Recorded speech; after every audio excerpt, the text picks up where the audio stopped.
A device that detects, records, transmits information regarding a physiological change or a process is what we call as biosensor.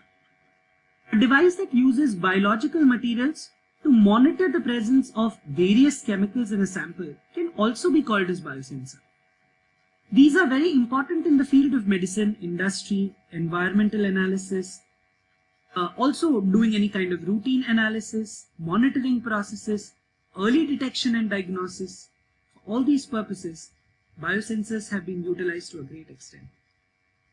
So basically a biosensor is a device which is used for the detection of an analyte, which combines a biological component with a physicochemical detector component. And this helps us to recognize the signal and the presence of a particular agent in a sample.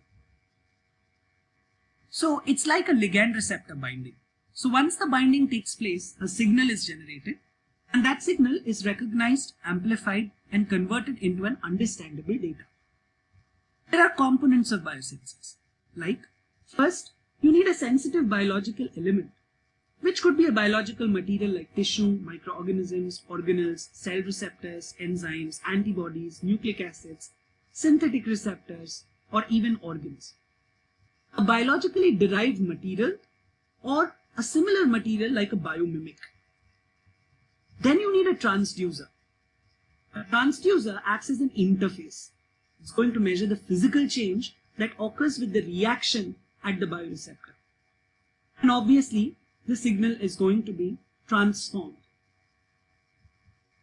Then third, you require a detector. So whatever signal is generated, it has to be detected so that you are amplifying that signal, analyzing it, and then the data is made available.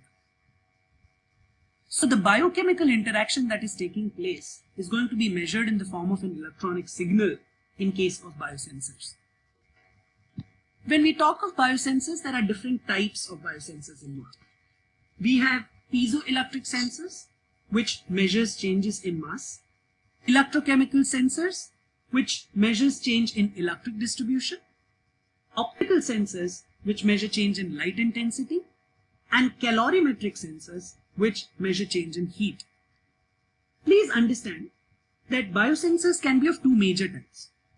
Direct detection biosensors, which directly look for biological interaction, and indirect detection biosensors, wherein they are detecting the agent indirectly, like using antibodies or secondary antibodies or using enzyme-substrate interaction. So it's not the direct detection of the agent, but an indirect way of detecting it. Now, under different types of sensors, optical biosensor is wherein we refer to it as photometric sensing. Let me tell you that under this, techniques like surface plasmon resonance can come into the picture. You're basically seeing that what kind of refractive index change occurs when there is biological interaction that is taking place. It's a very highly sensitive method that can be utilized, but very few biosensors that are available in the market work on the principles of optical biosensors. The most common ones are electrochemical biosensors, wherein it's based on enzymatic catalysis, which is responsible for producing specific agents which are detected by these sensors. So there are three components in these kind of sensors. You're basically going to have a reference electrode, an active electrode, and a sink electrode. These three components are going to help you recognize an agent, compare it with a standard, and then generate a signal. Normally, the target analytes which are involved in these kind of sensors are responsible for producing ions. So change in ionic strength is what is going to be measured using these kind of sensors. You also have something called as piezoelectric sensors. Piezoelectric sensors are basically going to make use of crystals which undergo elastic deformation when electric potential is applied. So these crystals are coated with biological recognition material, and the moment the analyte binds to these biological recognition material, there is a change in mass, and that change in mass is what is going to be detected by change in resonance frequency. There are other different kinds of sensors also. Like there is something called as nanonose.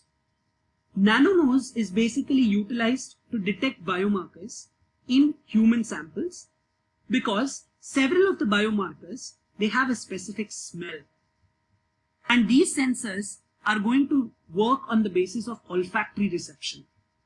It's able to sense the smell, even the lightest of the smell, of the biomarker agents which may be present in human sample like urine. And sensing the smell is going to be then converted equivalently to the concentration of that biomarker which is present in the sample.